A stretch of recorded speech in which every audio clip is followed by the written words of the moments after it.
The Battle of Fort Anne, fought on July 8, 1777, was an engagement between Continental Army forces in retreat from Fort Ticonderoga and forward elements of John Burgoyne's much larger British Army that had driven them from Ticonderoga. Early in the Saratoga campaign of the American Revolutionary War, Burgoyne, surprised by the American withdrawal from Fort Ticonderoga, hurried as many of his troops as possible forward in pursuit of the retreating Americans. The main body of the American forces had departed Fort Independence down the road to Hubbardton, and a smaller body of troops, accompanying the sick, wounded, and camp followers that had also evacuated the fort, had sailed up Lake Champlain to Skensborough, moving from there overland to Fort Edward. This group, which included about 600 men under arms, paused at Fort Anne, where a smaller advance company from Burgoyne's army caught up to them.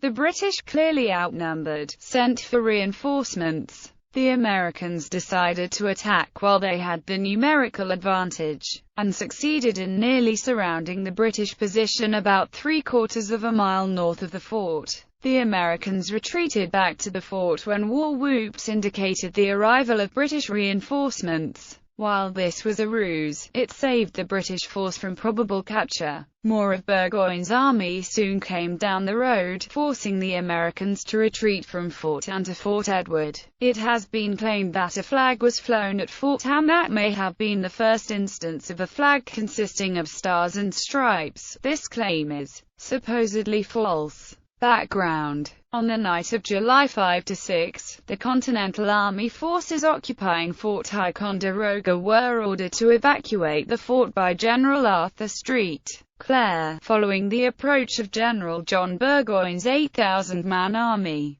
Burgoyne's men had placed a gun battery on top of Mount Defiance, overlooking the fort, and the American avenues of retreat were at risk of being cut off. Most of the American forces left Ticonderoga and the surrounding defense works via Fort Independence and the road to Hubbardton. About 600 men under Colonel Pierce Along, most of them from New Hampshire, sailed up the lake in a flotilla consisting of 5 armed galleys and over 200 smaller transport vessels. These vessels were loaded with as many of the sick from the fort as they could take, stores and supplies, and armaments. Believing the log boom and pontoon bridge placed between Ticonderoga and Mount Independence to be sufficient to delay the British pursuit, Long began to sail up the lake towards Skensborough, the southernmost navigable point on the lake, at a leisurely pace. The British, however, were hardly slowed down by the water defences.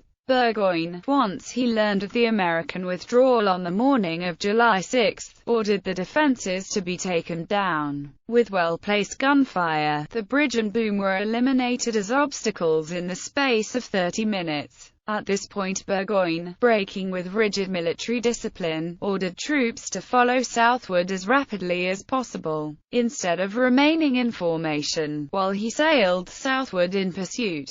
Assisted by favorable winds, he was within 3 miles of Skensborough by the end of July 6, where the Americans, who arrived only 2 hours earlier, had a small stockade fort. In an attempt to surround the position, Burgoyne landed about 200 men from the 9th, 20th, and 21st Regiments, commanded by Lieutenant Colonel John Hill, at a point south of Skensborough with the objective of cutting off the road to Fort Anne. The Americans were in the process of portaging around the falls at Skensborough to Wood Creek when Burgoyne's boats arrived and opened fire. Enterprise, Liberty, and Gates were destroyed by the Americans, and 2 ships, Trumbull and Revenge, were forced to surrender. In the process, many of the American supplies were either destroyed or abandoned to the British. The Americans retreated toward Fort Anne in disarray, but not before starting a fire that eventually engulfed most of the structures at Skensborough. When they reached Fort Anne, they were met by 400 New York militia under Henry Van Rensselaer, that had been sent by General Philip Schuyler from Fort Edward after he received news of the retreat from Ticonderoga. The British pursuers under Hill, when they finally reached the road, captured more American supplies, sick and wounded,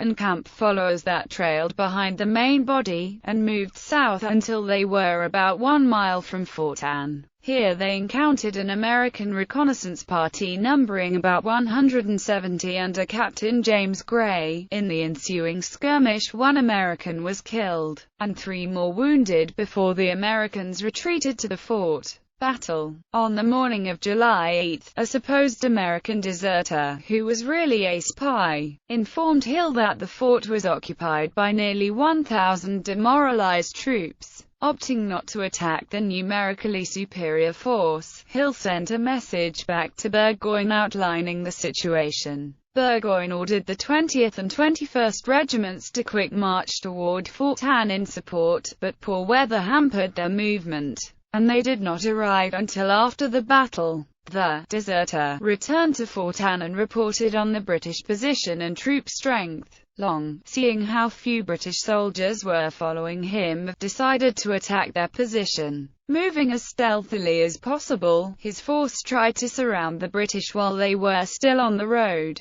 However, Hill's men heard the rebel movements on their flanks and retreated to a higher position, abandoning some wounded men, who were eventually captured by the Americans. When the Americans opened fire, it was a heavy and well-directed fire, according to one British officer. The battle lasted for more than 2 hours, until both sides were nearly out of ammunition, and the British were virtually surrounded by Americans. The sound of Indian war whoops from the north prompted the Americans to retreat, and they retired to the fort with their wounded, including Van Rensselaer, who had taken a shot in the hip. As it turned out, there were no Indians, but only a single British officer, John Money of the 9th Regiment, Burgoyne's deputy quartermaster. He had been leading a group of Indians, but when they seemed reluctant to fight the Americans, Money became impatient and ran ahead of them. It was his war cries that brought an end to the battle. Aftermath. Back at the fort, the Americans held a brief council. From a woman freed from the British, they heard that 2,000 or more British troops under the command of General Phillips were rapidly advancing. Long's men, as they were nearly out of ammunition, withdrew toward Fort Edward, burning the stockaded fort.